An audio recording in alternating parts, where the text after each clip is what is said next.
Good morning, evening, and afternoon. Hello. Why don't you hit us with that sweet professional intro you've been getting so good at?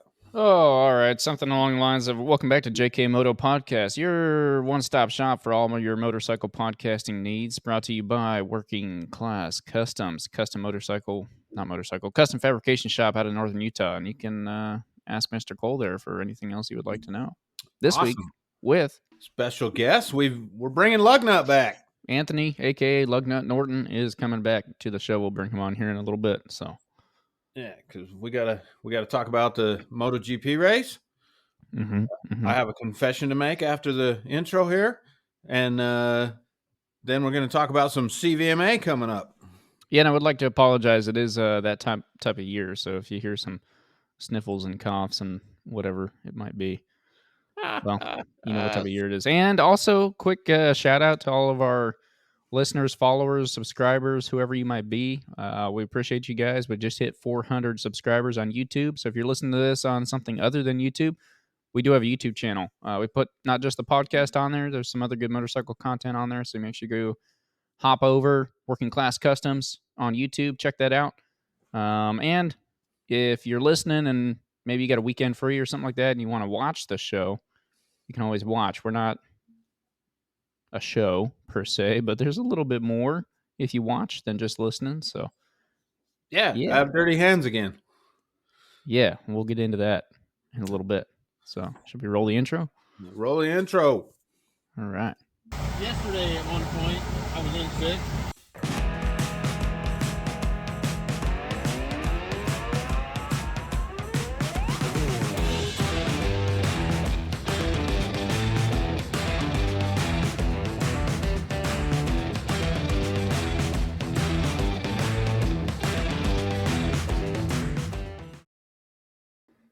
All right. Bam. All right. Oh man. Sure. How's it going? Man, I have missed you. Missed you too, man. Whoa, with the fancy hat and everything, huh? You got to earn these ones. These are the nice ones. Yeah. Yeah, I've been Dunlop gear, the CVMA gear. He's prepared. I'm trying to make you all look as professional as possible for this YouTube version. That's what's up. Yeah. Meanwhile, I'm over here in a plain black t-shirt. It's your show. You're allowed to do whatever you want. Yeah. That's right. Our guests just have to look official. Hold on. Do you want your damn sweatshirt right now? I can just kick him out whenever. I think you just kicked me off. Oh, there you go. Kick him off. He's wearing a Harley sweatshirt. Jesus Christ. Hey, Harleys have feelings too. I can never do this. Am I pointing? Okay, I got to point opposite. Right? Yeah. You was Maybe. pointing now. Cole, I don't know. Easton. Yeah. Cole, Easton. You're doing good. You got it. Hey, so we are live. I want to ask you about that hat real quick, if you don't mind. Sure. I have noticed an increasing amount of people wearing the like Dunlop with a nice little like leafy deal. Yeah. Which I thought you won that hat if you win or at least take a podium in a race that is sponsored by Dunlop or running Dunlop tires. So maybe it used to be that way. Okay. I forget what they call those leaflet things, but now it's actually these ones. My hair is a mess. So these are your podium hats. Okay. And I think in Europe they're yellow with black, and in the States it's black with yellow. So you'll see this. I'm pretty sure Moto America is the same ones too. Interesting. Okay, so the leafy thing is not necessarily a marketing, because I've been like, I used to see him on people and I'd be like, oh man, okay, that guy's won a race or two. Like, that's cool. Props to you, gave some respect. And then I just started seeing everyone wearing them and I was like, okay. You got some false valor issues? Well, right? It's just one thing to show up to a track day not claiming to be anybody. It's another thing to show up in something that maybe you bought thinking it looked cool, but it means something more than that, if that makes sense. Yeah, exactly. They're they have these black and white ones they're handing out. I'm super particular about hats, so I don't just wear any hats. Right. So I was at Spring Mountain the other day, and the Dunlop guy went to hand me one of them black and white ones, and I was like, I'm not putting that on.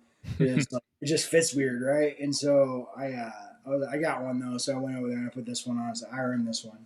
And I got one that's all sweated out that I wear around the track too.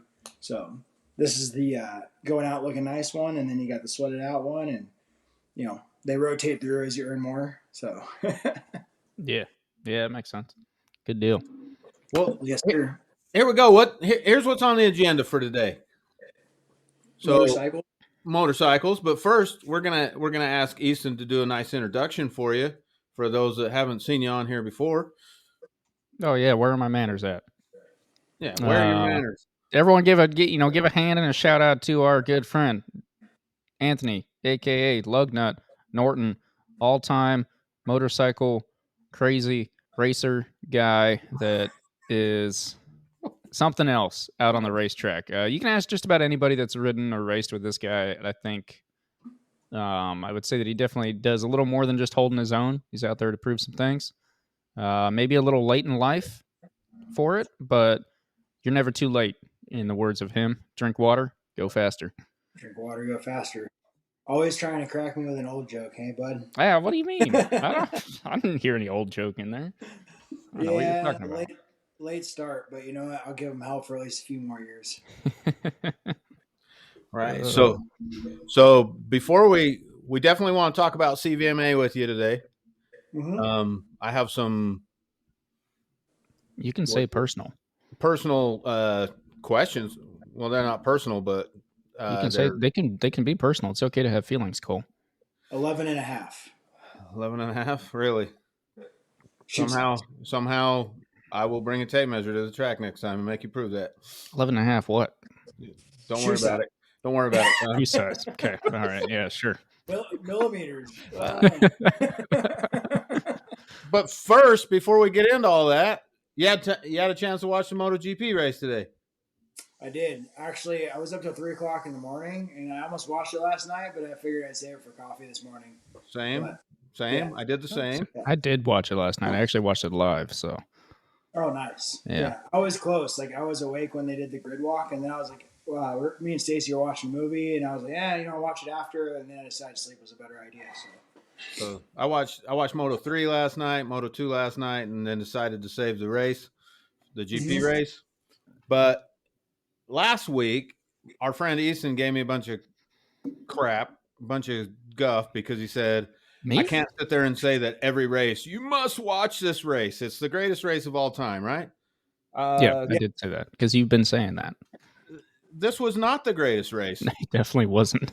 Yeah, what say you guys? It was entertaining, like the first few laps. Like Stace, she was on Facebook or something this morning, and she was like, I heard the race isn't very good. I was like, well, I'll waste 40 minutes of my life watching it anyways. But the first 5 laps up to, were okay because, we're really highlighting that championship battle between Jorge and Pecco, right? And they kind of rubbed some paint, so it was cool. And after that, everything stretched out. And then some of the best action was going on, like, I think 5th through 10th. Yeah. And they weren't showing it, of course. Yep. So that kind of sucked. But, it's racing sometimes, like you have those races where it gets stretched out, and then you have those ones where you can't freaking sit down. So this is just one of those that was not so exciting. But I'll watch it. I'll watch it every single lap, every single time, because that's just how I do. Yeah. No, I'm with you. I definitely thought I thought it was going to, because it got stretched out, and I thought it was going to squeeze back together towards the end. I figured everyone was just kind of waiting, the longer races. Well, they're not longer, but now that we have the sprints, they're the longer ones. Yeah. But it just kind of kept stretching, and at the end of it, I was like, all right, well, that was a race. So I do wonder, it would be interesting to go back. We've mentioned this before, I'm sure you've heard, but if you could choose your own camera, if you could just pick the camera that was on that 5th through 10th battle, I wonder if there was a lot more action in there that we were missing, because there seemed to be. There was some position swapping. I think I can't remember if it was. I think Bez finished 5th, and then Fabio 6th, right? But Bez stayed right there. But the guys just behind him were swapping spots. So it was pretty wild. But we didn't see it. I'm just watching it on scoring, right? So what I thought would be cool is they have like all the onboard cameras, just like interactive, right? Like, so I could choose, I want to watch an onboard from Bez, or I want to watch an onboard from Fabio, and I could watch that as I wanted to, right? Like, that would be some neat technology. So if MotoGP's listening, or Moto America's got a long way to go to catch up with MotoGP. They got to have more than 2 cameras. They got to have a camera on the bike, period. Yeah. You got to remember there's more than 2 people in the race. So, but I always thought that'd be cool. Like even from club racing, like the technology is getting close enough now where you could nearly stream live to like Facebook or YouTube and have some decent quality and like be able to like show the race live to your friends. Like if you guys weren't there and you wanted to watch me racing at CVMA, I could have a GoPro, whatever, 7600 and put it on the front of the bike. Hero. It's a Hero 7600. Yeah. Oh, okay. Yeah, okay. Gotcha. I thought I would be the 0 edition, but that's a different story. But, like it would be cool if they did something like that because then at least like some people, they just want to see the guy win, right? Like, but for us racers, we know that it's intense from 1st to 25th. It doesn't matter. Like everybody's out there doing the same thing, and some guys have their days, and other guys not so much. But yeah, I would argue even maybe not live, but open it up afterward, right? Like when you go back in to watch the race on the app or wherever you're watching it, if you're paying for their streaming service and everything else, give me all the cameras. Which that's a lot of. If you look at it from a technology standpoint, that's a lot of data to have available. I think that's the biggest issue, but that would be sweet. That would be super cool. Like I'd love to go back through and be like, this guy was cool. I want to just watch his race the entire time. Or even if you look at it from a racing standpoint, possibly if you're racing on any of the tracks that they're on, might give you a little bit more insight to how they're riding. Yeah, for sure. There's actually some cool videos. Like onboard helps a lot. Like I post onboard videos on YouTube, and if you've never been to a track, it's going to help you a little bit. It definitely helps you after you've been to the track, right? Like when you see it in real time. So I tried to use a couple onboards from like Moto America that I found at, I think one was Barber, if I remember correctly, and I think it was Cam Bobier when he was still on the attack bike, and then you get back and it's like, that is. Oh. Give me a second. Sorry. Oh, that's Easton. Yeah. All mine bite and don't bark. Well, I was gonna say, I didn't think you had a bunch of big hairy animals. No, you see, I got this guy right. How's it there? That's Jack Miller hanging out on his tree. Yeah, those were mine. Sorry. You made me lose train of thought. Neighbor dog decided to bark, so my dog said, "Whoa, there's a dog somewhere in the world. Better let the world know." So that's funny. It's like that All Dogs Go to Heaven movie where like one dog barks and then like every dog around the world starts barking. I don't think I've seen that, but that's pretty good. It's before your time. It's for us old people. Yeah, that's the issue. So I didn't actually watch Moto 2 or Moto 3, but Acosta won the championship, which was pretty much expected. He was pretty much done. I was bummed that I'm kind of pulling for Jorge Martin to win the championship. I felt like over the last month or two, he's definitely been the top rider on the grid. Like agreed. Nobody had much for him. Today was a little bit different story. Anea out of nowhere, right? Great for him. I think he did well there last year. And then Alex, like he won the sprint race and then P2 in the main race. So that's pretty rad. So it was good to see that from Bastianini. Oh yeah. I felt kind of bad for him. As far as Jorge Martin, you know where my stance is on Jorge. And it's not because I love Pecco by any means, but with Jorge, it had to start coming back to reality at some point. I mean, my hell, he's won the last 5 sprint races. Yeah, something like that. He's had some very successful whole weekends over the past month or so. I mean, that's what it takes, man. Like I will say, Bagnaia kind of been surprising me last week and this week. There's been some times that he's been out there not roboting as much as I'm used to. It's been kind of refreshing to see the top guy on the top Ducati do some things that we haven't seen the Ducati do before because he passed Martin on the outside today. That's what I'm saying. It was like that move specifically. I was watching it. I was like, okay, all right, maybe he can make this bike do some stuff. Yeah. And then trading paint too. Like he was not letting go of that spot. Pecco wasn't. So that was that part was exciting. I wish I could have went on the whole damn race. That would have been pretty rad. Yeah. How about that the food tray on Saturday on the sprint? You guys see that? Oh yeah, I saw that too. You know, in NASCAR they would actually tape up the grills and stuff like that for, you know, more aero or whatever. Mm-hmm. So they're like, the announcer's like, I wonder if that's hurting or helping him. Is that what's causing him to fall off? And I was like, no. That was, yeah. I mean, so, you know, when they talk about a wing coming off, someone breaks a wing off or fairing on one side or something like that, maybe, right? Yeah, I can believe it to a degree with how much aero is a picture in MotoGP today, but a food tray stuck to the front of the bike. Along those lines, what do you guys think about? So if you watch NFL, I mean, I don't know who here would, but if you watch sports like that, they have certain teams, whether it's NBA, whether it's NFL, that they seem to protect, or certain players that they really protect. When they're talking, they're very careful not to say anything negative. If the rider, the player's having a hard time, they try to make all the excuses in the world for them. And it seems that there's a lot of protection around Pecco. I mean, he's a world champion, so you can't go running your mouth too much. You know what I mean? But they do that even in Moto America with some riders, you know, like, and I haven't noticed it or it hasn't been so bad that it bothered me, but there's some people who are offended by, I guess you could call it favoritism a little bit in the announcing, even the officiating sometimes. But you know, we're not really seeing that in Moto America, if you ask me, or MotoGP, if you ask me. But you know, there's certain guys that they tend to bag on sometimes. Right. I feel really bad about them. Like, you know, you think about anybody out there in MotoGP, I don't care who it is. I mean, Alvaro Bautista is a world champion in World Superbike, and he couldn't finish top 20, right? Yeah. This weekend. They could have bagged on him a little. Yeah. They could have, and it wouldn't hurt my feelings much, but at the same time, he's kind of a weirdo. But, you know, he's a beast on a motorcycle. Like, there's nobody out there that you can talk shit about. Like, not one of them sucks, right? Like, they're all amazing. Yeah.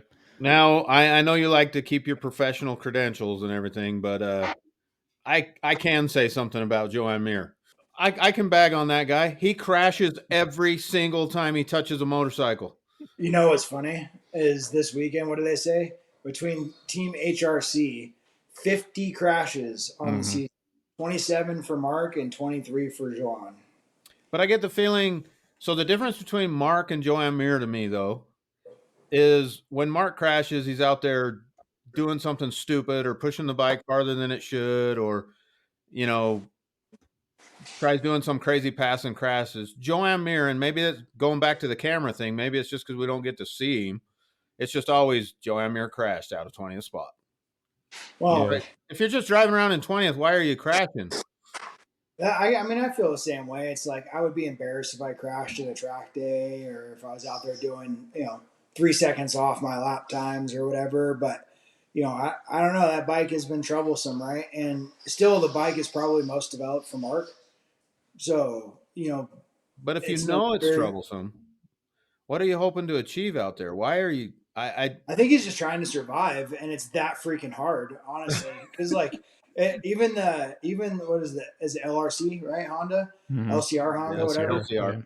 Yeah, so even those bikes, I mean, they hit the deck all the freaking time, too. I think Honda collectively probably has more crashes than all the other manufacturers combined for the season. I wouldn't doubt that to be a fact. I'd like to fact check. Yeah, you argue why – almost sounds like you're arguing why even ride. You know, Alex Rins did that. Yeah. He's gone. Well, Alex Rins probably had the most success as of recent on the Honda until he got hurt. You know, like, yeah. I thought that if anybody was going to make it work, it would be him on the LCR bike, honestly. And, you know, I'm bummed for him. I like Alex. He did win COTA, so I mean the argument could be made that he did make it work. But was that this year? That was this year, right? Yeah, he won COTA, and then he had the big injury. But if you guys didn't see, he actually went and had an additional surgery. Is why he's not on the bike again. Good.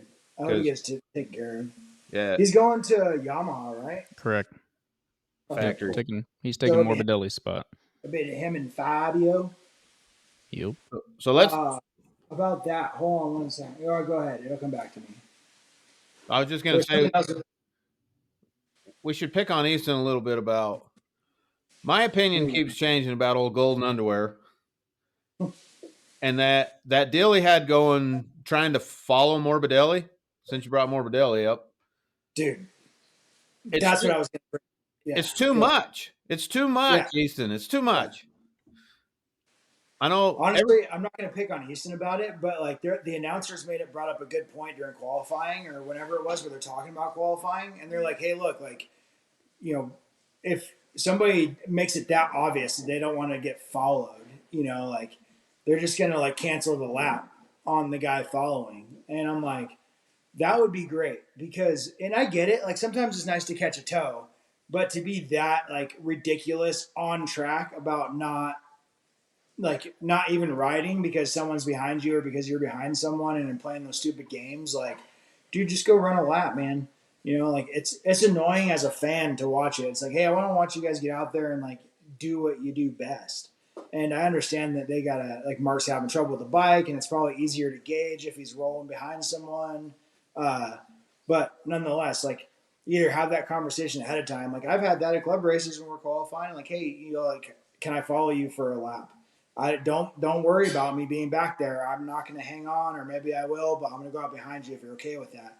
So there's ways to do it without like being annoying, and it's getting to the point where it's almost dangerous. Like I think it was Martin, and somebody was behind him, and he jacked on the brakes, and they almost rear-ended him. And I was like, dude, like this is getting ridiculous. They should definitely do something about it because it's almost unsportsmanlike, and like it's kind of a bad image if you ask me. It's like, get out there and ride the damn bike. I agree. It's funny for a minute, but it gets to be just too much. Did you guys see what Jack had to say to him? Mm-mm. You guys catch that? It was on social media somewhere, but they ride around on that stupid trailer to wave to the fans. Oh yeah. Yeah. So when they were on the trailer, Jack said, "Hey, Mark." Mark's standing halfway down the trailer or whatever. He's like, "Mark." Mark looks at him and he goes, "Why did you do that to Morbidelli?" He goes, "He obviously didn't want you following him. Why did you do that?" And Mark was trying to like show what Morbidelli was doing. I don't know. You guys seen he was like pointing at the ground? Mm-hmm. Yeah. And he made some comment like he was telling me to follow him like a dog. And so I did, and I'm like, that's not what he was saying. Yeah. Obviously. And Mark knows that. Right. I know that. Morbidelli knows that. Yeah. He's playing stupid, but it's almost like what do you call it? Like when Jack did the whole like pay me thing, like Jack's taxi service or whatever, when he was like, pay me for your tow. That was funny, but Jack was like, and that's part of what I like about Jack. He's like, I don't give a shit, follow me then, whatever. Like, I'm going. If you can keep up, keep up. Right. But I don't know. The whole thing's gotten a little ridiculous. I'm kind of burnt out on that whole game. Like I personally, as a rider, never do that. It's like I want to go out there and just I want to put my head down with some clear track and put down the best lap that I can, and hopefully everybody else is kind of doing the same thing, and we'll file into where we need to be. And come race time, all that shit's out the window anyways. I mean, I get it. MotoGP, like, everybody's so freaking close that having, a second row start versus a third row start is definitely advantageous. But it is. Did you catch old Jarvis saying that he said something along the lines of, "We will not have the Ducati's pace. That's just too much to ask." No, I didn't hear that. No, so they were doing an interview with Lynn Jarvis, the head of Yamaha at the moment. They're like, how's your weekend going? Just a classic pre-race interview. And they're like, so what do you think your chances are? He's like, well, we did okay in qualifying. We've built the bike up. We've got better this and better that, but we're still lacking here. And I think it's I don't remember the exact word, but it doesn't make any sense to ask us to run a Ducati race pace. So we really need to figure out our qualifying. And it was just kind of interesting to hear him. Like, it was one of the first times that I've heard someone just, no, this is actually exactly where we are, not beating around anything, not being like, oh, we got to figure some stuff out, but we're doing our best. He just said, we figured some things out. We obviously have more because we're not there yet, but this is what's wrong, and this is what you can expect. And it's too much to expect us to follow and keep up with Ducati during the race. So if we don't figure out qualifying, we're not going to make it. And it was just super clear to cut to the point. And I like that. And they actually had a decent race today. I think they went 6-8 or 5-7 or something weird like it was that. 5th in the race. So Fabio 5, Morbidelli 7. So that put Bez 6. Okay. That's not bad. I mean, Morbidelli too, right? Like we kind of expect Fabio to be doing something like that, even though they're struggling. But Morbidelli up to 7th is good. So. Yep. Yeah, the bike is definitely. I mean, you can watch them on the straight with the Ducati. They have figured something out. From what I heard, it was mostly acceleration that they're lacking. So if they don't take their corners perfectly, then they're left in the dust. But if they can figure out the line, then they're okay. So, and that track is I don't want to say swoopy, but it kind of seems to me like it'd be slightly advantageous to the Yamaha. I know it's got some downsides, but and also I don't know if you guys noticed, but most of the tracks are like 130s, 140s, right? Like these lap times were 2 minutes. It was a long race. It was a 40-minute race. Yeah, and only 20 they laps. Usually are. I think they try to time them to where they end up being that long. But, notice like some of the tracks recently have been 28, 26, 28 laps. This one was only 20, big, long track. It's pretty wild. I didn't really pay attention to that. Like after riding Moto America this season, all the lap times at all the tracks that we were going to were like, except for Road America, which I missed, but like they're a minute and a half. I love that. That's nice quick laps, right? They're more laps when the track's shorter. But most of the tracks I'm used to riding, we're talking about like minute 40s and stuff like that, 145s and up. So it's kind of a breath of fresh air. I like the short laps. There's a track in Vegas that, not the one that you guys have ridden or you have ridden. Have you ridden Vegas, Easton? I have not. Okay. Not the one you've ridden, Cole, but the Wera configuration is like a shorter version. And so they don't race her anymore, but it was I think I did a 1:16.9. Like that's crazy. Like on a practice, like in a 15-minute session, you can do 12, 13 laps in a 15-minute session. That's pretty rad. That's pretty good. So you said you do prefer the shorter ones then?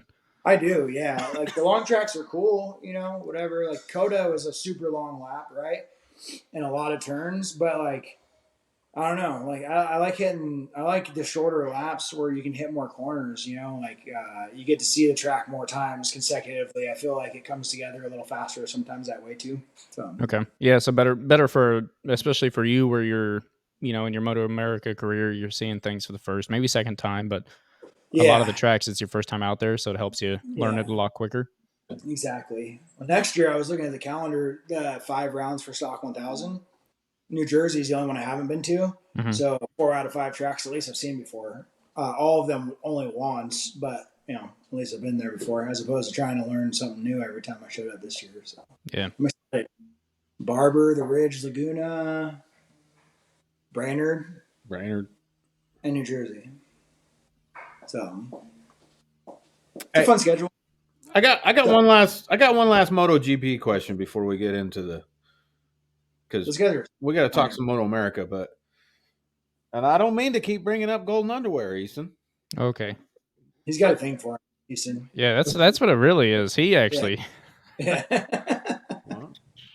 I never said anything about underwear until you did. So. Yeah. So speaking of announcers catering to certain people. Oh, that happens a lot. Yeah, that's where the golden underwear comment comes from. But. Who's taking his seat? Oh, dude, I don't know. Dude, there's Luca Marini. That's the newest this weekend. Yeah. Honestly, like I was like, "There's no way that's gonna happen," and then the talk keeps happening. I'm like, "Oh, maybe it will," And even more surprising to me than that, like the announcers made a good point talking about it today during the race or after. Because they were talking about how he's a smart guy and he likes the development side of things and everything. I'm like, well, like maybe he's looking forward to the challenge or whatever. But even more shocking, if they do that, they're talking about Furman Aldeguer getting the Ducati ride. And I'm like, whoa, like 18-year-old kid. He hasn't won a championship in Moto2 or anything like that, but he's definitely shown some talent. So that's pretty wild. What a lucky break for a guy like that. There's a lot of guys in Moto2, like Tony Arbolino, like he was second in the championship this year. He kind of fell apart late in the year, but there's no talk to him either. So, there's still some weird stuff to come. The shuffling seats for Ducati, right? Like, who's going to have the factory seat? Now Morbidelli's going over there. He's taking what's his name, Zarco's seat, right? Yep. Yeah, so there's still a lot going on, and that Honda thing. I think like nobody's really jumping at the bit for that. So I know G. Antonio wants it because he needs something. Mm-hmm. So of course he'll take it. But that was the talk for a minute, and then that's went away. Zarco, the rumor was they approached him and said, "Forget LCR, let's move you right up to Repsol." And he said, "No, I don't want it," because he's got a 2-year deal with LCR. Mm-hmm. So he'll just stay where he's at. Like you guys said, the rumor this weekend was Luca Marini. But there's also another rumor flying around that they backed a truck up to Pedro to try to steal him from KTM. Interesting. And that ain't happening. Yeah, that didn't. Yeah. I don't think so, but that's an awful Honda thing to do, right? Right now they're desperate. I mean, I feel like they're talking to everybody. I forget they mentioned somebody else, or maybe it was when they first mentioned the Marini, and I laughed. I was like, yeah, right. Like, why would you do that? You know, the big the thing to pay attention to, I think, is how long that contract's going to be. Will it only be 1 year? I think that's what a lot of people's turnoff is, right? Yeah. Yeah. But if someone could convince them, like, hey, yeah, we'll do it, but you're giving me a 2-year, because that would throw everything. But Mirrors is only 1 more year, because the fear for everyone, I think, is that, and this is purely opinion based, but I think a lot of people are speculating that Mark's going to go spend 1 year at Ducati, hope that Honda figures their stuff out, and then come right back to Honda once they have a bike for him. Whether or not Mark would do that, whether or not Honda, who knows? Okay, but there's a lot of hold on. Whether or not Mark would do that, and for me, again, that's unsportsmanlike, right? I don't want to say nothing bad about Luca. I got no quarrels with the guy, of course. But I mentioned last week, obviously he's got a guardian angel on his shoulder a little bit. We just have to be real. And the fact that he's got to sit there on that bike, not showing much results, he's got to ride in MotoGP longer than anybody to have no results. But he's finally starting to have results. The he's coming around. He's pretty good. He's on a great bike and whatever. But in my opinion, I don't know. I don't mean to keep going back to football, but sometimes you mentioned earlier, Anthony, that everybody there has a lot of talent. Like armchair quarterbacks, we can sit there and say this guy sucks or that guy sucks, but obviously they're all better than any of us, right? Most of us. Yeah. But Easton got their number. We get you racing, bud. So, but the thing is, sometimes I think in the whichever sport you're talking about, they don't have enough time to develop. Like if somebody comes in and has one bad year, Remy Gardner, he comes in, only gets 1 year and gets kicked to World Superbike. So do I think that Remy Gardner in the right situation couldn't win MotoGP races? I think he could if it's the right situation, but sometimes you don't get that chance. So the only thing I'm saying about Luca is he's got that opportunity more than a lot of people get the opportunity. He's got it over and over again. I think he's done well. I mean, he's done better than a lot of other folks, even the whole time he's been there. Like on average, like if you look at his average finish or whatever, it's probably close to top 10, which that's not bad. He's not winning championships, but he's had some good rounds, some pole positions. I'm pretty sure he's had a few of those. And yeah, but those are all like recent with the Mooney. So I mean, if you look at if you look at the start of his career, I think there was multiple chances for him to just be out of the sport or, World Superbike or something like that. But the Guardian Angel, in my opinion, has kind of kept him in there, and he's got is that Rossi? Yeah, he's got. Yeah, because they're related. Yeah, that's his half brother. Weird Italian stuff. So, and I'm not blaming that because I know I'd help my brother out in certain cases, and I'm sure he'd do the same for me. So I don't have a problem with that happening, but I think he's got so much seat time that he's actually starting to really get it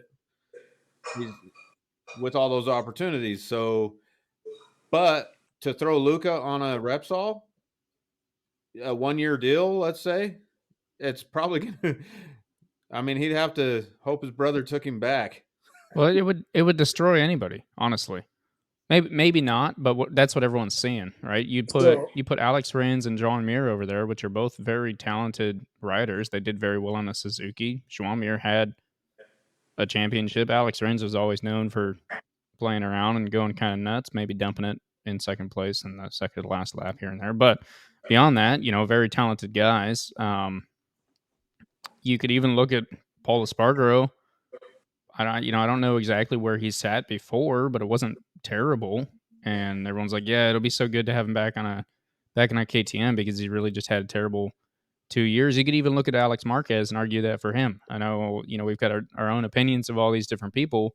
If you look at anyone that's gone over to Honda in the years the Marquez been there, no one's been able to ride that bike. And so they come out looking not as good as maybe they actually are. I really think that you're right. And I think that with Mark leaving, I mean, when Mark was gone, they just were waiting for him to come back, right? Like injured or whatever.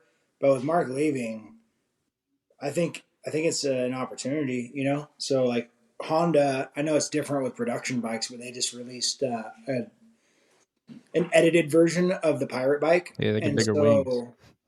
Bigger wings, and then they actually moved the engine in the chassis. I didn't know that part. I haven't actually looked into it yet. Huge.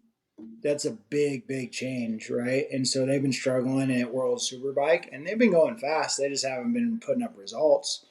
So there's a lot of chatter on the production bike side of things. But if they're putting that type of money and time into the production bikes, then they're definitely still worried about their race program, right? So they're definitely going to try and do what they can for, MotoGP. Because that was kind of the concerning thing is like, if they're not putting in the effort into the race program anymore and they're just kind of riding it out, what can we really expect? It's kind of like Suzuki. They just pulled the plug, but, Yep.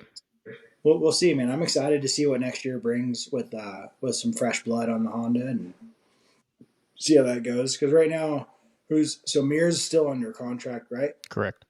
Okay, so it'll be Mir, who I don't know. I've never been a huge fan of that guy. So it'll be Mir and whoever ends up landing there. I'm sure Mir's probably going to do a lot of the same, no matter what they do with the bike. He's not going to be anything special. So, well, I agree with you, but that's what a lot of people are saying is, oh, they still got Mir. They still got a world champion. So Mark's gone. No matter who they put on the other bike, Joan Mir by himself without the pressure of Mark in the other side. I'm like, no, man. He crashes from 20th every week. Yeah. I mean, maybe the bike's unrideable, but like I mean, he had a good year when he won the championship, and he's had a few sections. A consistent year. It was a good year. I'll take it. Like even me, like the guys I race with, I can't always beat some of these guys. They're way more talented than I might be, But if I'm right on their heels every round and they make one mistake, that's all it takes, Right. But of course, you want to beat them, right? And at that level, you expect people to win races, and Mir just has never really done that. So, all right, yeah. What you got? I was going to move this to Moto America because I got some comments, questions, concerns. CVMA. You keep saying Moto America. Okay. Oh, all right. We got to take a quick pit stop at Moto America. Okay. Before we talk about you, did you see Kayla Yakov got the one of those Ducatis? Yeah. Interesting, because they weren't going to announce. Did you see who the other rider was? PJ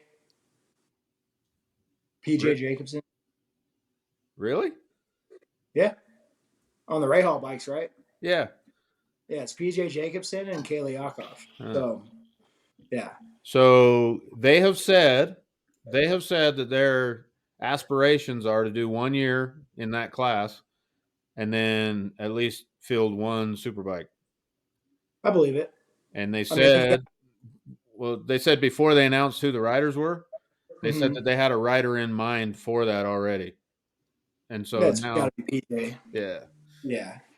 So, I mean, it was officially announced. The press release was launched. It was PJ and Caleb. And then who's helping with that program, right? Ben Spies. Mm-hmm.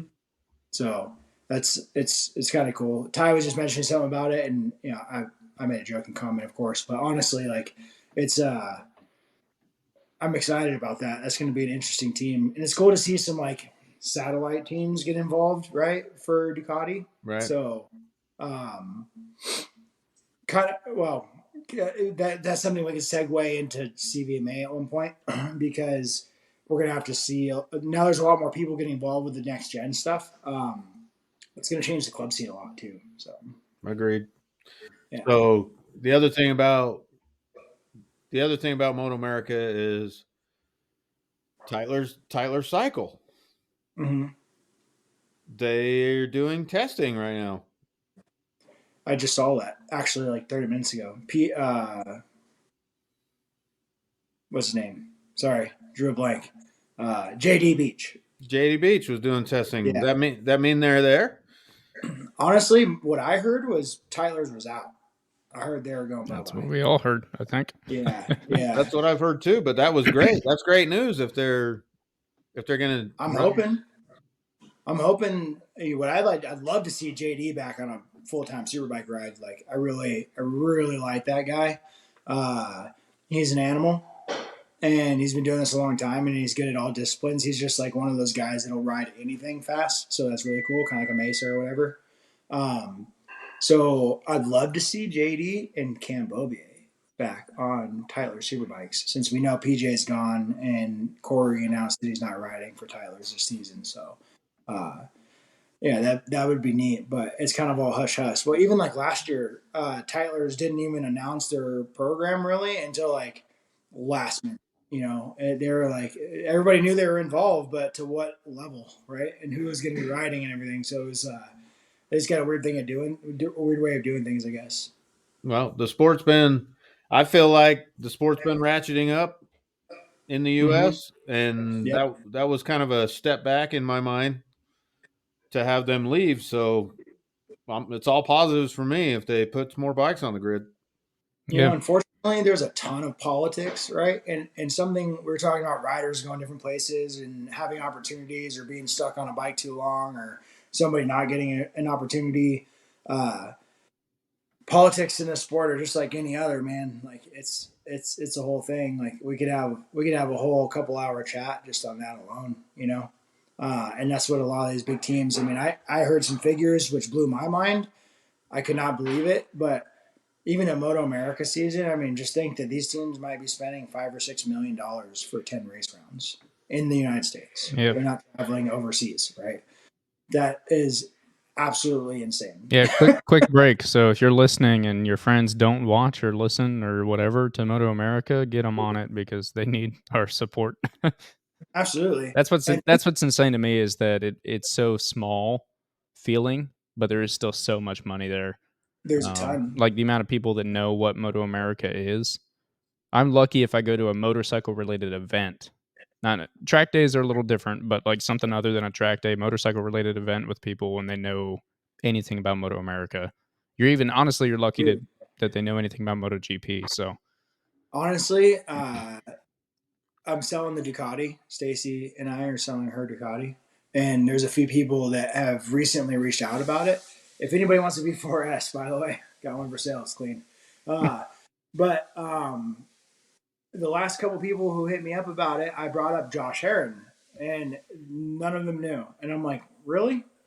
I mean, he's not new. And, like, even in social media, even if you took the Moto America thing out of the equation, like, he's a pretty well-known motorcycle rider. It's like, right. A lot of people who ride kind of go off in their own little world.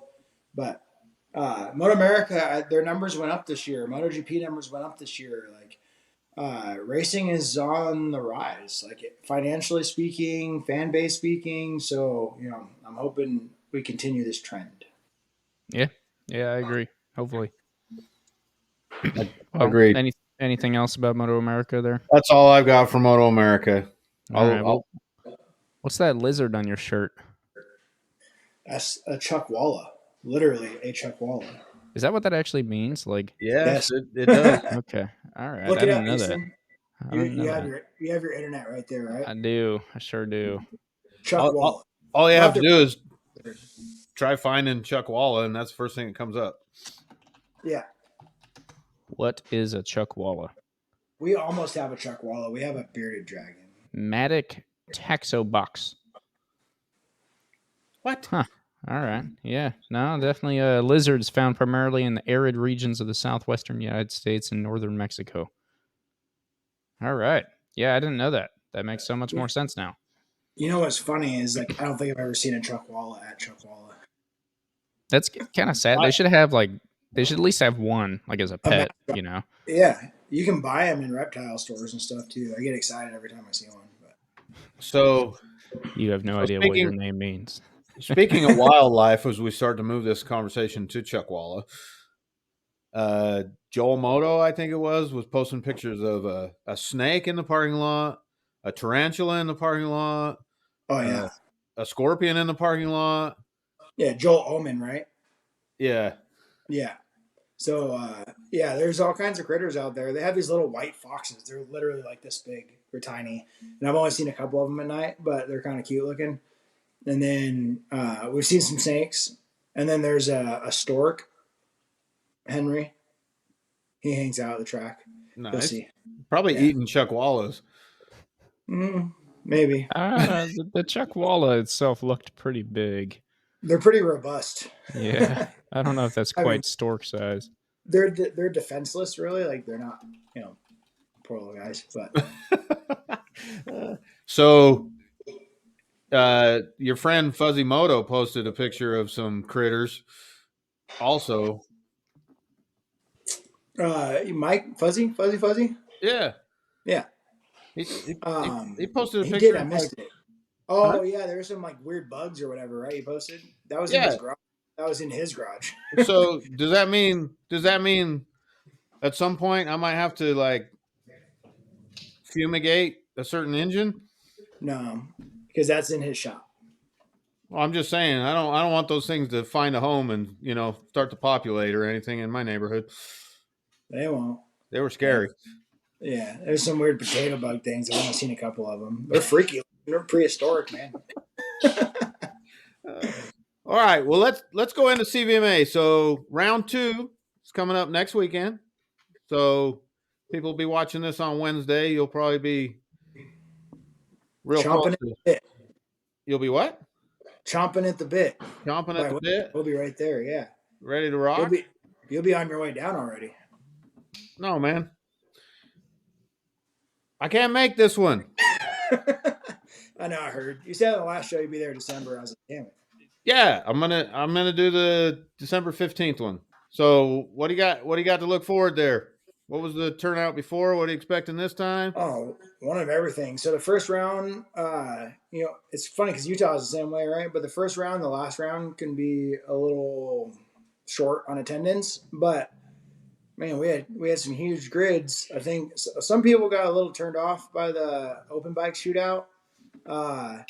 It's hard to justify spending extra money and extra tires, knowing that there's a few guys that are going really, really fast. But I kind of talked to everybody out of that. I was like, hey, you're only going to get better if you join in. So the shootouts are the premier races, right? And CVMA has a big purse. So if you're kind of fast and you got a white plate and you want to go race for some money, CVMA is where it's at. They're giving $3,000 to win the open shootout, which is a heck of a lot for a club race, right?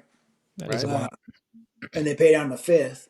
And I think it's $2,000 in the 600s, but they also pay for middleweights and twins. So you have 4 different shootouts that are paying classes. But now they have other sponsorships too. So you've got Apex Assassins as sponsors, the Formula Open class, Rider Gear, Super Sport Open, the California Superbike School has a sponsorship for the highest point scoring rookie expert this season. And so as the season's going on, we're adopting more sponsors as well. They just announced another sponsor. I'm sorry, I can't remember who it is at the moment, but there's another class sponsor that came in, and all of these class sponsors are divvying up a little bit of cash, and knowing what we know about racing, it ain't cheap. Like we said earlier, maybe we're not spending $6 million, but most of us are racing off of paychecks we earn Monday through Friday. So every little bit. Be careful. That's what I've been turning in on my taxes.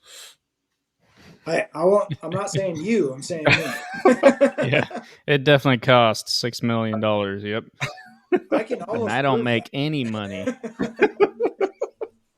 Yeah, I think it was either last year and the year before that. I made all right money, like with the contingency and especially the CVMA purse money. Like, if you win all 6 or 7 rounds, I mean that's 20 grand.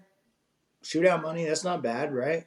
Right. That is not bad for club racing. Where I think I can't speak for it, but I never imagined there was actually any money to be made. Now I don't know if that's enough to pay for what you're spending in tires alone, maybe, but that's why he drives the brand bike he drives. Yeah, that's fair. Parts are cheap. Part of the reason. No, because they have contingencies, and every other. That's the main reason. Yeah, every other company better get with it. Yeah, I mean BMW has contingency. There's just a more expensive program all around, but they do have some good contingency. I think Kawasaki is just a little bit more consistent. So like Kawasaki, like I go to Utah, there's times I'd show up there and make $3,000 in contingency alone. So that's not bad. The way I justified it is even if I spent $3,000 and then I made $3,000 back, it's free seat time. It's right. Free practice, and it's fun, and obviously I do it anyways, so that's definitely a factor. Mm-hmm. Speaking of that, like I was talking to USBA, and obviously I know CVMA's programs or whatever, and every calendar year the manufacturers release new contingency information.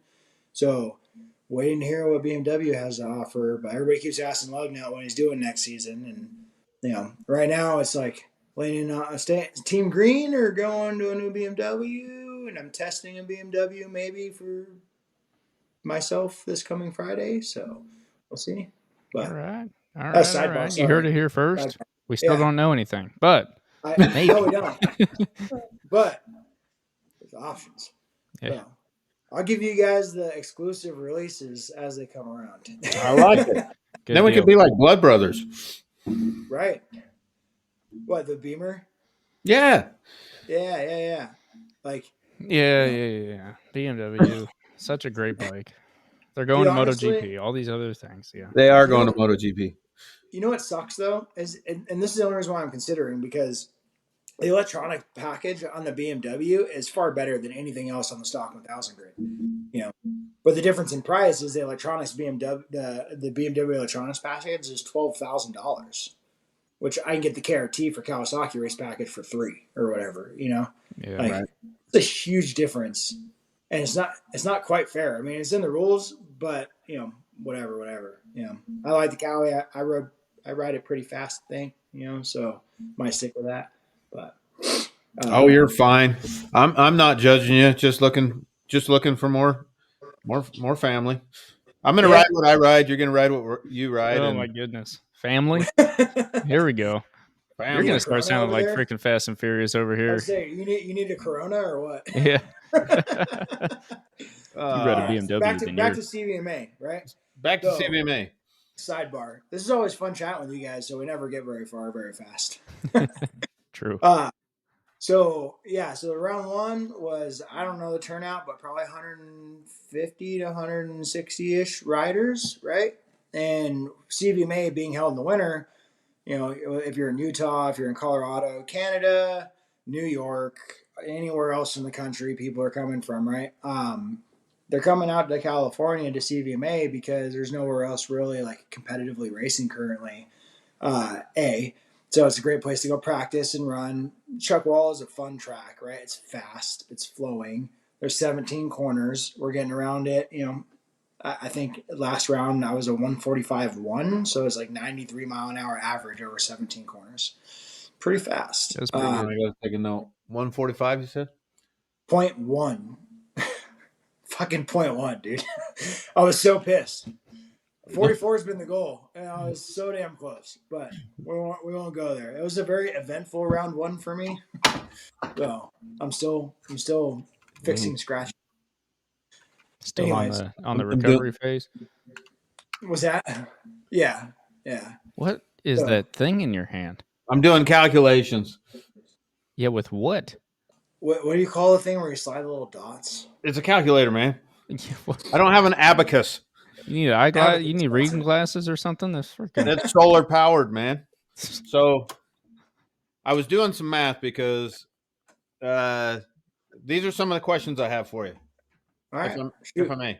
So as a guy that unfortunately can't make it with you this weekend, I fully anticipate seeing you mid-December.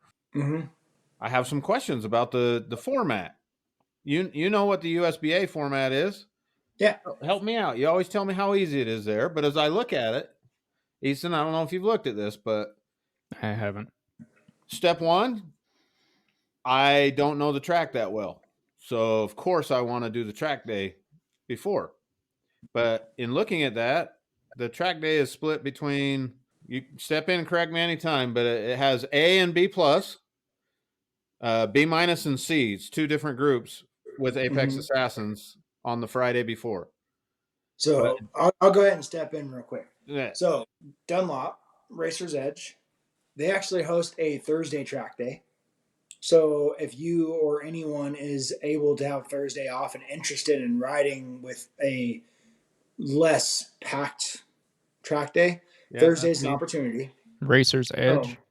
Racer's Edge, they're the Dunlop provider for the west half of the United States. Okay. So if you Dunlops anywhere, they're coming from Racer's Edge.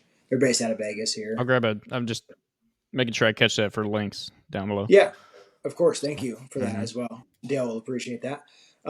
So Racer's Edge, they have their Dunlop distributor and they host a Thursday track day.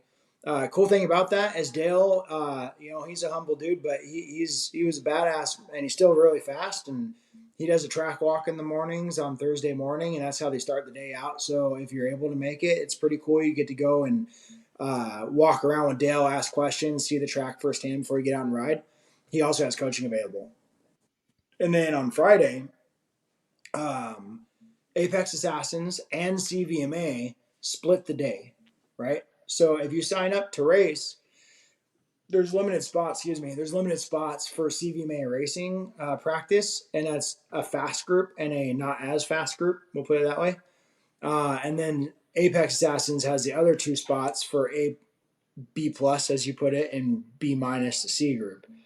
And so there's 4 groups, and you guys were just at the Massacre, and they did 4 groups at 20-minute sessions. Mm-hmm. So it's the same idea on Friday. It's Gotcha. actually not that hard, to stay up with or whatever. So I'll have Easton text me before I'm supposed to go out. Yeah, Cool. I'll be the schedule keeper all day. I print a schedule for Apex Assassins for that, by the way. So it's easy to keep track of. Do I get to park by you?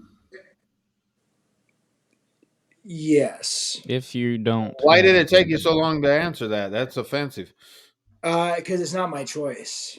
So because of this. Are you big timing me right now? No, I'm forced to do certain things. I have a spot, and so do some other people. But I got you covered. I got you a spot right in front of me. So you're good. Okay. I got you. That's fair enough. I feel like I got a little bit big time, but not at all. It's rules. It's rules I didn't make. So it's professional down there. No, it's because I'm a slave. I do all the tech. I do tech inspection for CVMA. Obviously, you see the shirt here. I'm a tech inspector. In the pit, I seen. I do in-pit tech, and I do our regular tech, and then we actually have a parc fermé for post-qualifying, post-shootouts to make sure everybody's playing by the rules, since we're offering up a big chunk of change. So you'll see me and a few other familiar faces doing that, and make sure your bike's good, because otherwise I'm going to burn it to the ground, all right? Really? Oh, okay. All right. Big time me again. That time I did, yeah. Hey, my bike's CVMA. CVMA, if your bike's not up to code, it gets burnt to the ground. I'm not a rule breaker, you know that. Play nice, like it's But here's the deal, like, so round 2, we're gonna have 200 motorcycles, right? Like, seriously, like we give you every chance in the world to have your stuff right, but like we need everybody to be on top of it for us to be efficient and get everybody taken care of in a timely manner, right? Yeah, so yeah. But I got this week, I got 5 questions, because there's a bunch of people coming from Utah for this November round, and all these guys know me, and they're reaching out like, how do I do this? How do I do that? I'm like, I have a bunch of pictures of my own bike saved, and I'm like, do this and do that, like make it look like this, and you'll be good. So, well, tell them to watch this podcast, because we're going to go through it a little bit. Well, we're going to share this on CVMA as well, so there's going to be some eyes on this one for the upcoming round. So, speaking of which, we'll go into that. You got your Thursday and your Friday. This round, I think Racer Group sold out.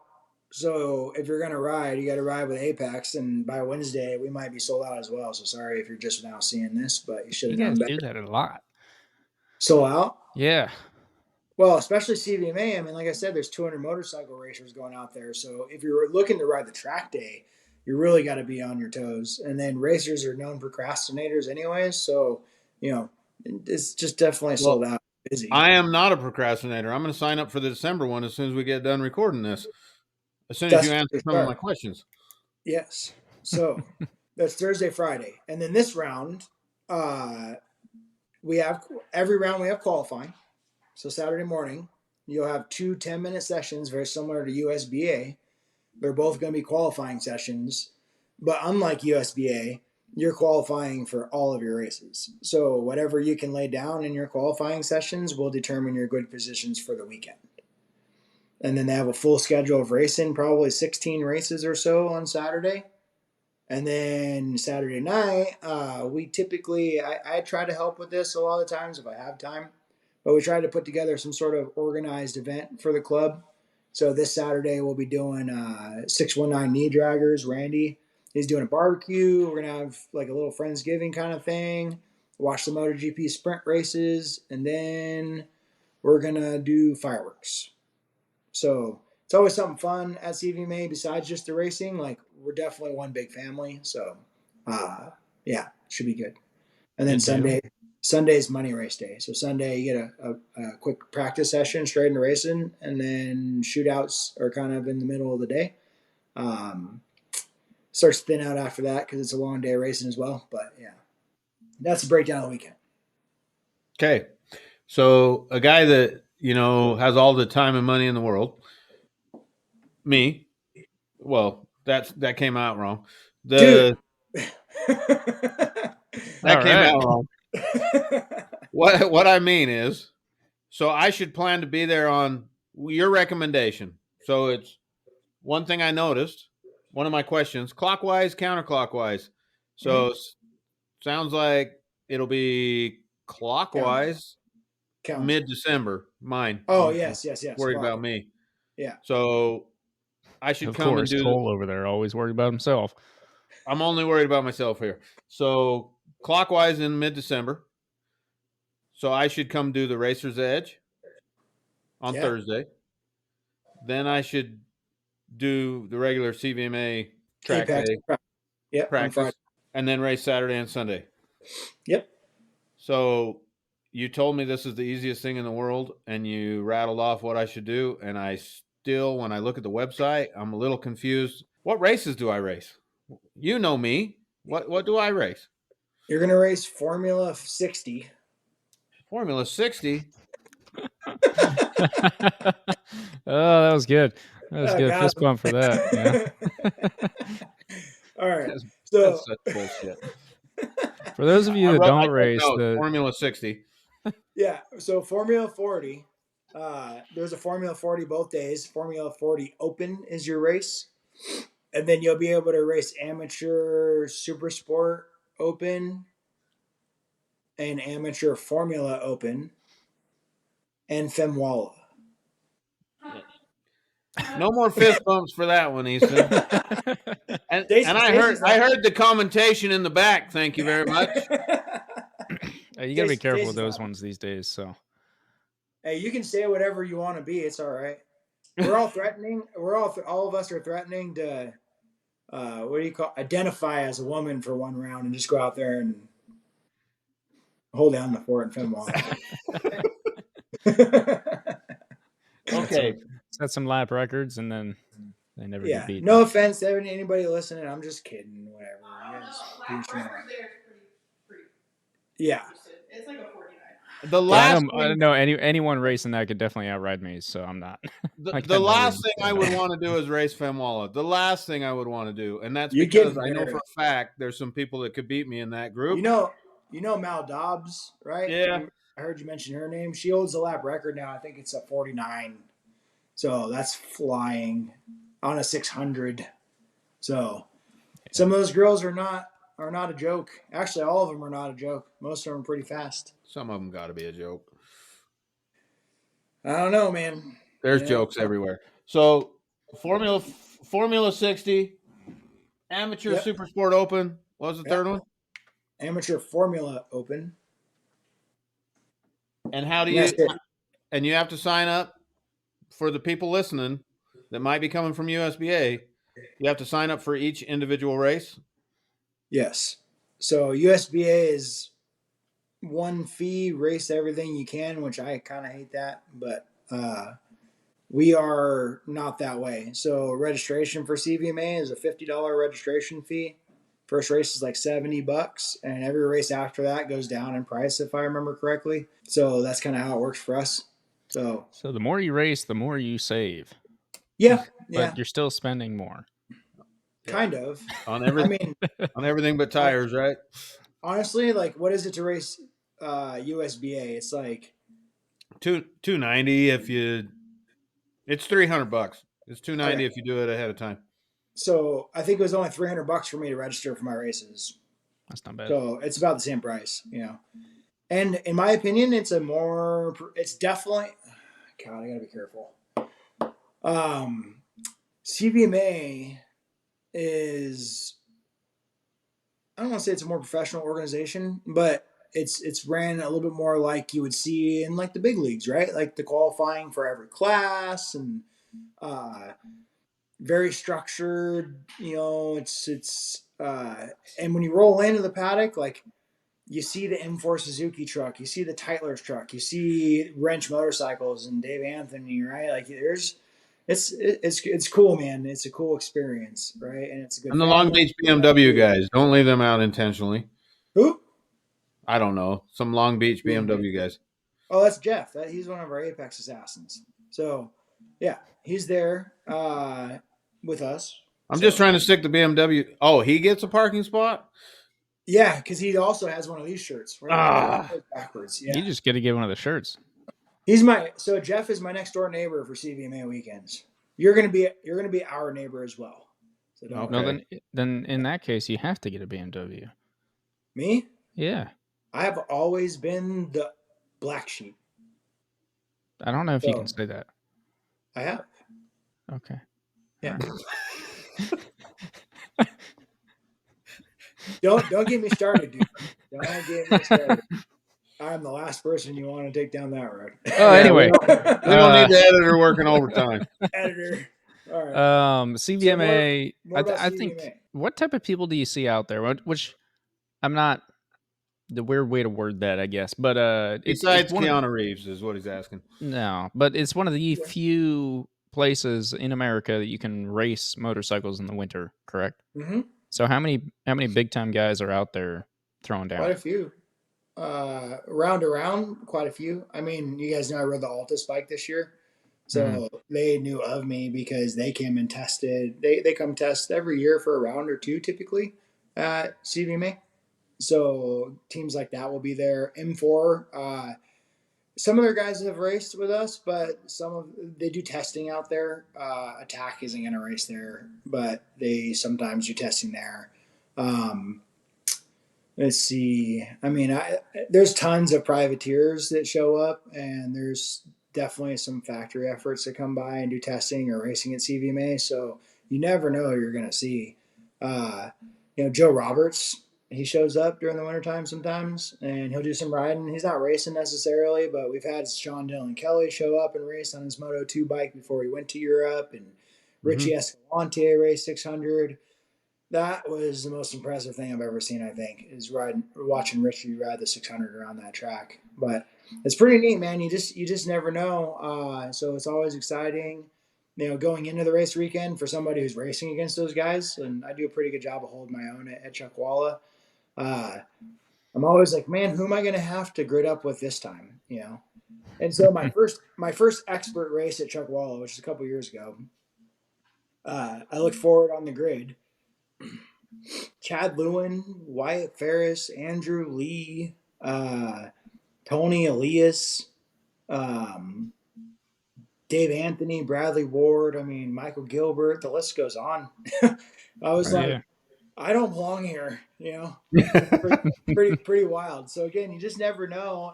And it's cool, man. Like It's club racing, but we take it very seriously, from the green flag to the checkered flag, and everybody's friends in the paddock, and it's a fun time. It's really so taking a step out of the club racing and out of CVMA and whatever. Chuckwalla as a racetrack, your favorite? No, Just really good. Like, what is it? Just because of where it is, and that's just happened to be the spot, or is there something about it that everyone it's just unique. okay? It is unique, and because of that, like some of the big teams aren't really keen on testing there thoroughly, because there's a lot of things that it doesn't offer them. As far as testing is concerned, like I said earlier, it's very fast, it's very flowy. I mean, we've both been there. Yeah, So you've seen the track. Yeah, But just I think location is definitely a factor, right, on its success, because you race there all winter long and nobody else has anything else going on. Now, contradictory, in the summer, it's 130 degrees out there. Yeah. Nobody's racing, I think they have cars sometimes, but Well, for anybody that's listening that's wanting to go out there, I have another question. So I can get like a Holiday Inn next door? Oh, yeah. If next door is 70 miles. So me and Ethan will both experience that, but yeah. So what are our options if we go out there, and what would you recommend? You can sleep in your trailer, whether that's a giant motorhome or whether that's a tandem axle trailer. You can rent cabins out there. Yep. So my first time, I slept in the bed of my truck and froze my nuts off, and that was that. Never again. So it is a desert, hot during the day, cold at night. So be prepared. But you can sleep in your truck. You can sleep in your trailers. You can sleep in your toy haulers and motorhomes. The track has been growing some of their amenities. So if you have a motorhome or toy hauler, there is power. Limited spots, but there is power.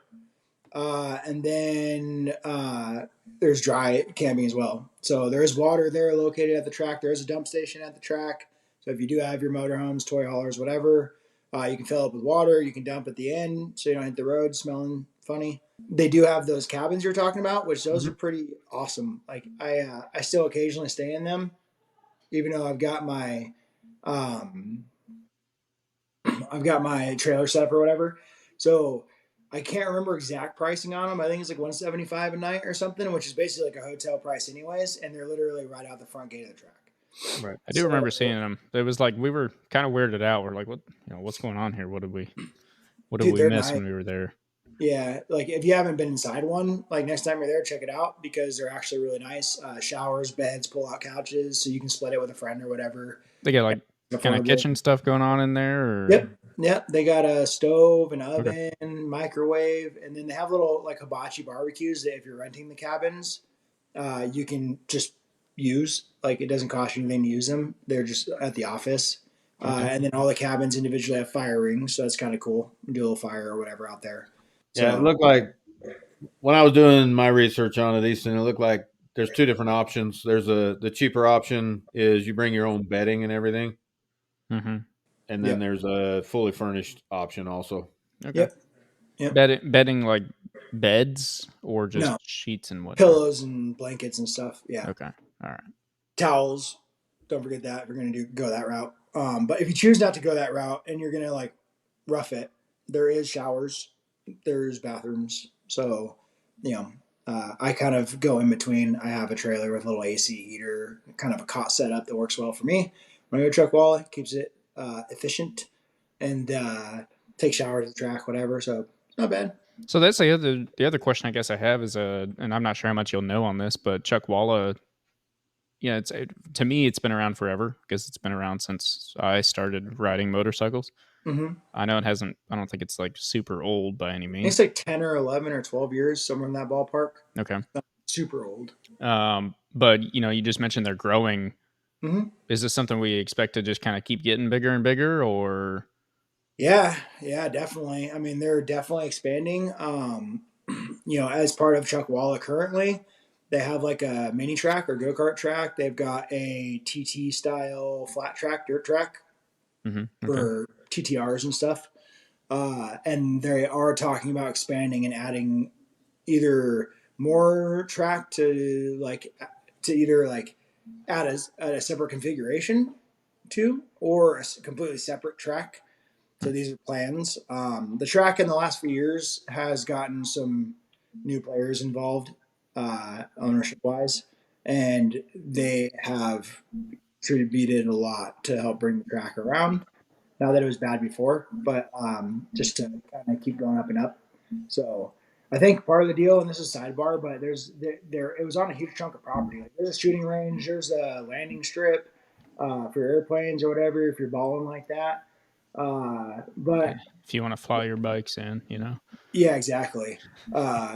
There's a few people that do this, even at Chuckwalla, by the way. But there's not a huge chunk of property, so I think they leased out a bunch of the property to a solar company. So there's a ton of solar panels out and around the track out there. It's in the middle of the desert, perfect spot for it.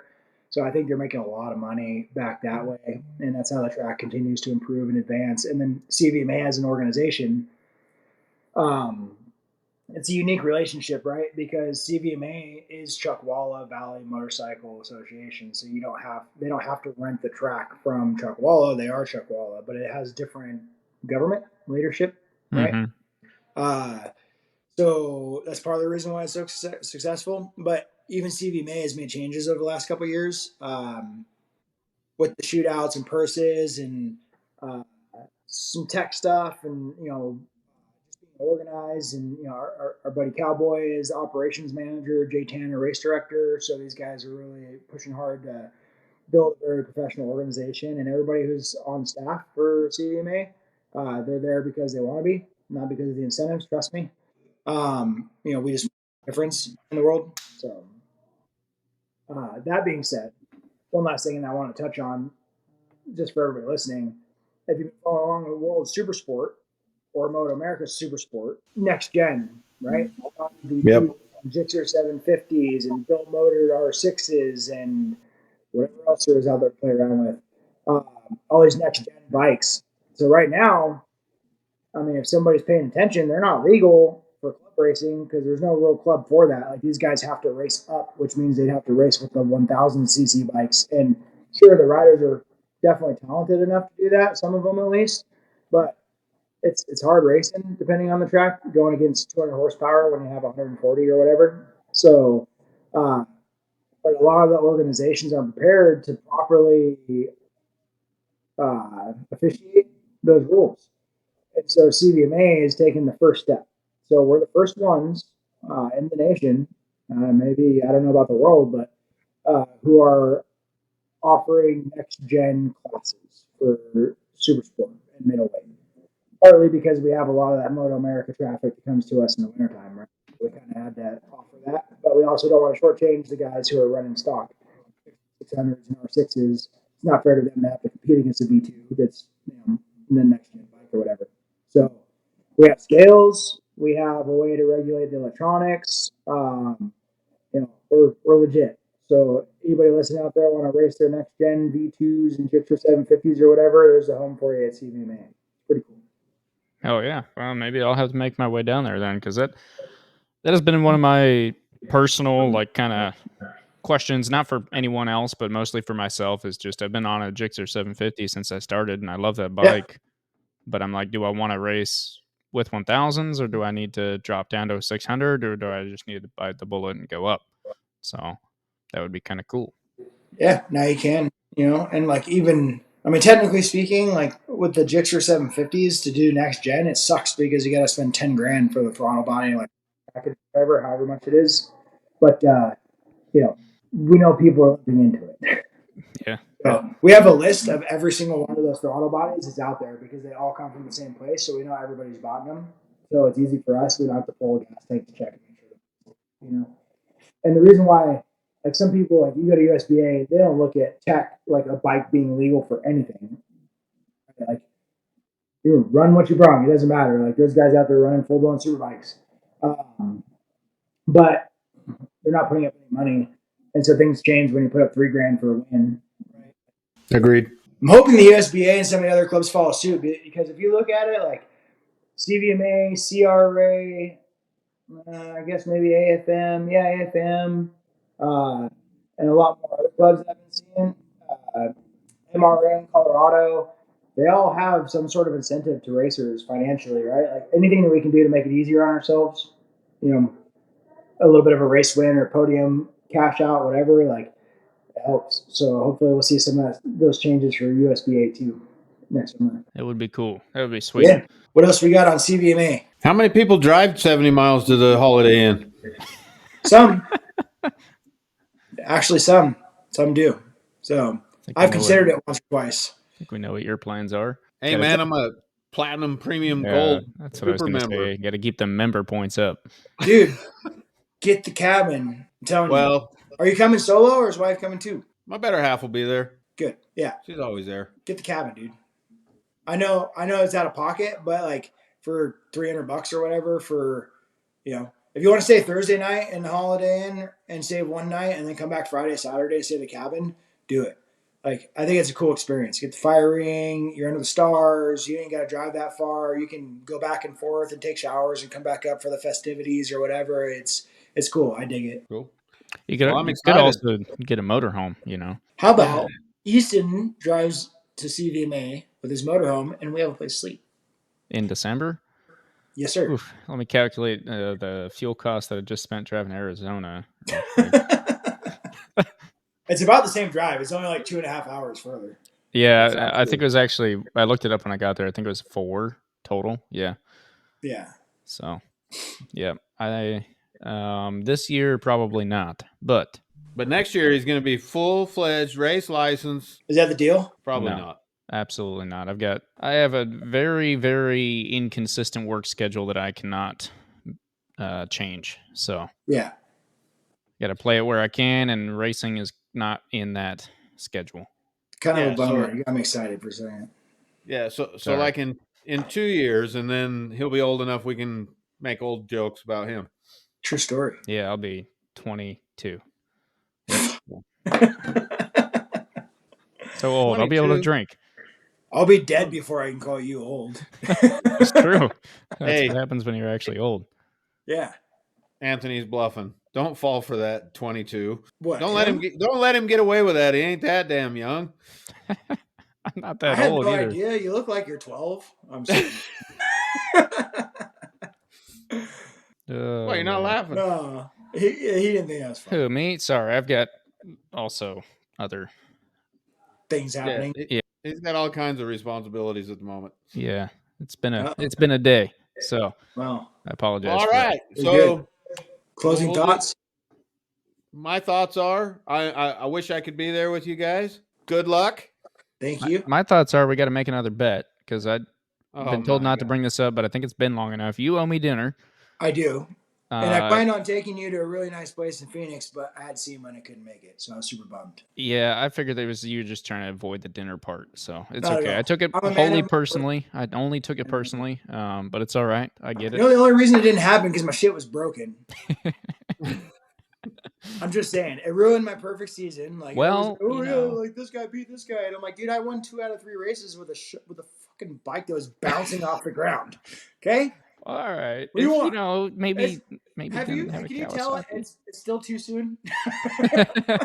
It's still bitter. It's obviously still too soon, but I'll be bitter until we go back next year. Just saying. But right. I do owe you dinner, and I will pay up on that.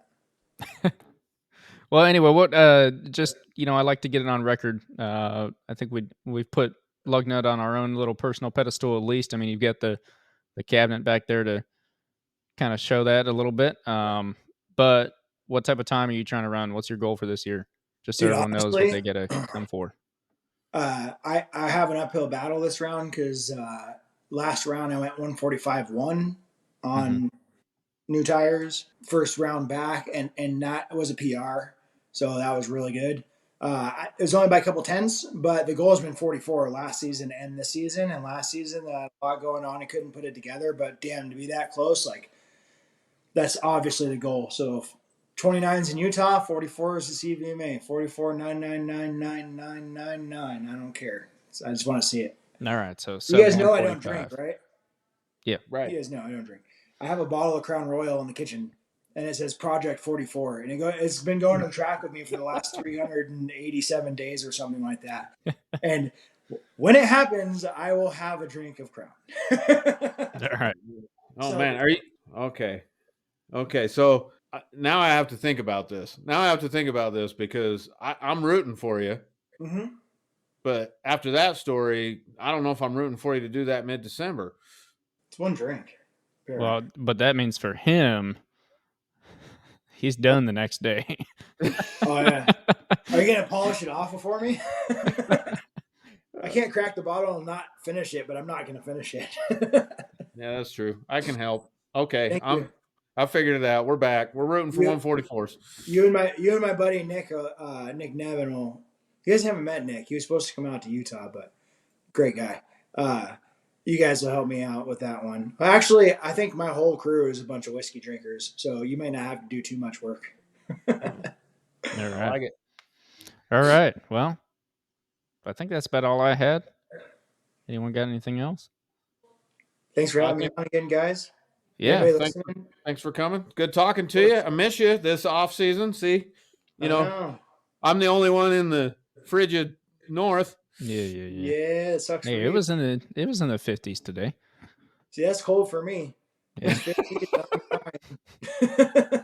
Yeah, yesterday and today it's only been mid 50s, so it's been nice and cool. It's also rainy, so gross. All right, well, hey, if you're still listening, thanks for listening. Make sure you go check out CVMA. Go follow Lugnut on Instagram. I don't know if you have any other shout outs you want to throw out there for yourself. No, we're good, man. Dunlop Tires, thanks a lot. Apex Sasson mentioned it, and CVMA, check it out. Some great action at CVMA. You guys talked about watching club racing, and it's exciting stuff. So anybody out there, SoCal, Southwest area, come check us out. Yeah, and honestly, anywhere else in the country, if you need your winter motorcycle fix, that is the place to go get it. So, true story. Head down there and have a great time. All right. Yeah. Okay. Cool. Thanks, guys. See you later. See you next time.